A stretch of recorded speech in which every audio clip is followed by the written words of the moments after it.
From the Pubco Studios in Oklahoma City, you're watching The Press Row. I'm Jenny Carlson here with Barry Trammell. Time for Inbox. We're going to take your email questions and answer them here on video. Let's get to it with a question from Dennis. He says, can you imagine anyone but KD crying real tears of humility while accepting his sport's highest honor? Obviously, Dennis referring to the MVP acceptance speech from Tuesday. Yeah, I can imagine it. I can even think of an example or two. Now, it's rare. Most superstars of all sports would prefer to be Icemen. They'd rather come across as Michael Jordan or Tiger Woods than somebody a little bit more human like Kevin Durant. But I mean, you go back 40 years, go back to Gale Sayers. You know the movie the movie Brian's song, the Gale Sayers book I Am Third was very similar to what we saw with Kevin Durant. But it was refreshing, it was good. And one thing about basketball, the NBA does a good job of sort of putting their guys on a pedestal where they can be this way. You think about baseball, the NFL, the MVP awards in those sports are very well established and just as much of an honor as the NBA's. But the NBA does a better job of marketing them, doing them during the playoffs where they can be celebrated by the home fans in a variety of ways. So I think all things put together, Durant's personality, just the marketing of the NBA, those things came together and made for a very special moment. Yeah, you know, it was interesting as that speech went on. You know, Kevin Durant saying, I think afterwards, somebody asked him about the speech itself, and he said, you know, I went on YouTube. I looked at some other speeches to see what other guys had done, and I wanted to mix it up. I wanted to do something different, and talking about teammates and talking about family and some of the things that he got into in that speech.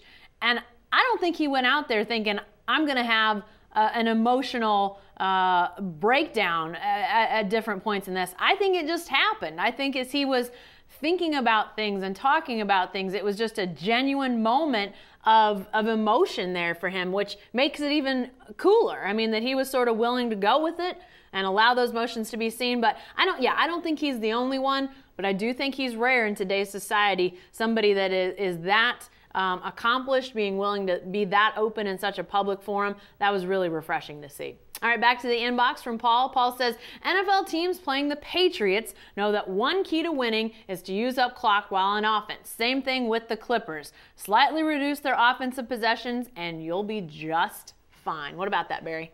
Well, it sounds good, but I don't think that's what we've seen. I think the Thunder, especially on Wednesday night, played at a very high pace. The Thunder won the transition game. Now, the Clippers scored 7 fast break points in the fourth quarter, and it ended up 13-13 in transition points. But the Thunder dominated transition when it was still a ball game. So I think what we've seen is that the Thunder can play both ways, and that's something that Scotty Brooks likes to say. And just because Scotty's the one that said it doesn't mean we have to dismiss it. I mean, I think he's right. The Thunder can play a lot of different ways. They can play slow, but they can also play fast. And I think they played very well up-tempo in Game 2.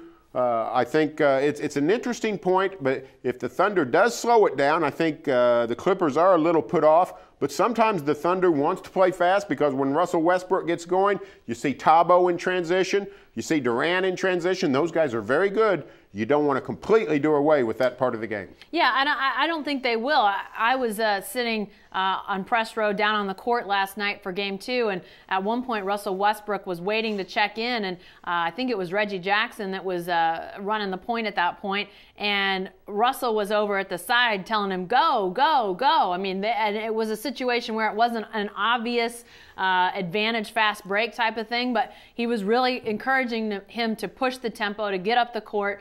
So I think the Thunder feels very comfortable getting out and going, even against a team like the Clippers where they like to score a lot of points. And frankly, you know, yeah, Westbrook's in transition, you're right. Westbrook, Durant, but think about those bigs. Think about the bigs they've got running the floor. When you talk about guys like Ibaka running the floor, Adams running the floor, those guys can get out and go too. So they've got a team that's capable to go. Why not use it? Why not use those athletic legs? All right, Barry, what about John's question? Doesn't look like any barking dog is going to run Durant off. Yeah, this is John. John was talking about you know, what might scare Kevin Durant off from staying in Oklahoma City, and I said, quit being on pins and needles. Don't worry about a headline. running him out of Oklahoma City. Don't worry about his mother getting a speeding ticket. Don't worry about the neighbor's barking dog making him think he needs to go play 1,500 miles away. That's not the kind of thing that is going to make Kevin Durant want to leave Oklahoma City. And I think we saw that with his ceremony the other day, is that he does feel an affinity, a connection with this place, with this organization, with this fan base. I think it's a very strong vibe right now that Durant will stay come 2016 when his contract is up. So people are worried about too much. If the Thunder organization continues on the run it is, if they still are playing world-class basketball, still in title contention, still doing the things that made the organization special in the first place, I think Durant stays. Yeah, you know, I think that's right. You have to look at it as things still going in the same trajectory as they are now, although I don't know why we'd think it would suddenly change, that, you know, you wouldn't have the kind of players, the kind of development, those sorts of things. I can't imagine that it changes dramatically from now till then. But if you watch Durant's speech, there were some not so obvious and then some very obvious signs that Durant's saying, hey, I'm going to be here. He said things like, the grass isn't always greener on the other side. About Oklahoma City, he said, perfect place for me. So there's a lot that he's saying, and then some things that also, just if you watch the way he talks about, you know, the team, the franchise, everybody around him, he doesn't sound like a guy who's trying to run away and go play for the Knicks or the Heat or the Lakers. He sounds like a guy who's very content where he is, and clearly he's able to win and play at the highest level right here. All right, lastly, let's go with Greg. Greg says, do you think there's a chance that the Grizzlies would allow Oklahoma City to outbid for Tony Allen's services on his next contract? I believe the best way to cure a problem is make the problem your asset. The Bill Belichick, I'm going to go get Wes Welker because I can't stand playing against him thinking. The answer is no. Tony Allen has 3 years left on his contract. When that contract is up, he's going to be 13 years into his NBA career. He's going to be 35 years old or so. He's not going to be anywhere near the player he is now. So unfortunately, you're not going to solve the Tony Allen problem by bringing him on board your ship. You're just going to have to deal with him for these next year or two. I think Kevin Durant made huge strides these last two games, Game 6 and Game 7, to at least make inroads into that Tony Allen problem. Those two victories, playing very well, went a long way to solving that. So I don't think this is going to be a deal of can't beat him, join him. I think it's a deal of beat him, and maybe the problem goes away. Well, and I think too, you know, you talk about what Kevin Durant did. I also think that maybe the Thunder coaches got a chance to see, hey, there's some different things we could do lineup-wise to help free some things up.